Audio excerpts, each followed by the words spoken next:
अच्छी खबर में आज बात और मुलाकात एक खास कपल से जो कि सस्टेनेबल टूरिज्म को बढ़ावा देने के मिशन पर है और इसी के चलते 3200 किलोमीटर का लंबा और दुर्गम ट्रैक उन्होंने अभी तक तय किया है।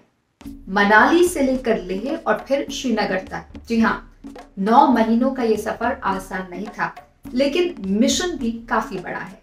मिशन लेह और लद्दाख के इलाके में एनवायरमेंटल अवेयरनेस बढ़ाना, क्योंकि यहाँ की माउंटेन्स खूबसूरत जरूर हैं और बहुत सारे टूरिस्ट भी आते हैं, लेकिन यहाँ पर जिस तरह से लिटरिंग बढ़ रही है, कचरा बढ़ रहा है, जहाँ तहाँ प्लास्टिक की बॉटल्स मिलती हैं, गार्बेज को सही तरीके से प्रोसेस नहीं किया जाता, उसे देखकर निखिल और परिधि परेशान थे।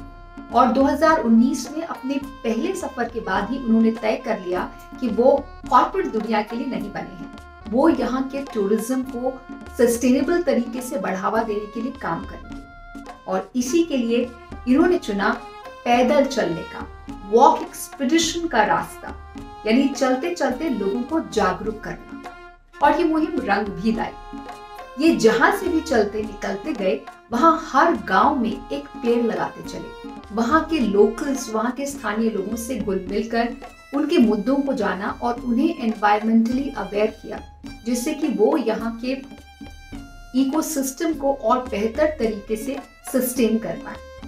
निखिल और परिधि का मानना है कि सस्टेनेबल टूरिज्म के जरिए ही हम अपने टूरिस्ट स्टेशंस को बचा और प्रिजर्व कर सकते हैं। आइए उनसे सुनते हैं कि उनके मुताबिक सस्टेनेबल टूरिज्म के डूज एंड डोंट्स क्या हैं। Be responsible in our actions. Carry your own water bottle. Ditch the wheel once in a while and trust your feet. Eliminate single-use plastic. Feel the environment and observe the changes around us. आप wonder कर रहे होंगे कि हम ये क्या कर रहे थे।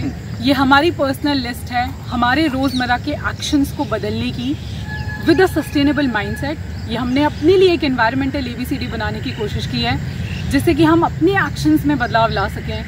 एंड शायद वही सबसे बड़ा डू है for thinking sustainable tourism, sustainable ways of living. अगर ये सफर 9 महीनों का था तो ट्रेनिंग भी आसान नहीं थी। खुद को फिजिकली, मेंटली और इमोशनली तैयार करने के लिए निखिल और परिधि ने जमकर कई महीनों तक अपनी स्टेयर्स पर, सीढ़ियों पर काफी भारी भरकम वेट्स के साथ, बैकपैक्स के साथ ट्रेनिंग की, उतर कर चढ़ने की बार बार, जिससे कि वो फिजिकली मजबूत हो पाए।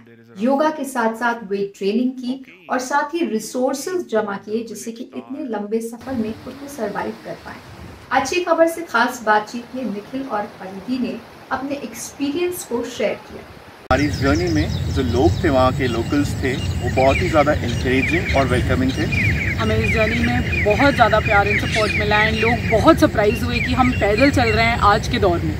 निखिल और परिधि ने यह तय कर लिया था कि कॉर्पोरेट जॉब्स को छोड़कर जब वो इस एडवेंचर पर निकलेंगे, इस मिशन पर निकलेंगे, तो उनका कार्बन फुटप्रिंट बहुत कम होना चाहिए। इसीलिए उन्होंने तय किया कि maximum distance with minimum places, यानी एक ही इलाके में वो ज्यादा समय बिताएंगे, जिससे कि वहां पर ज्यादा काम कर सकें।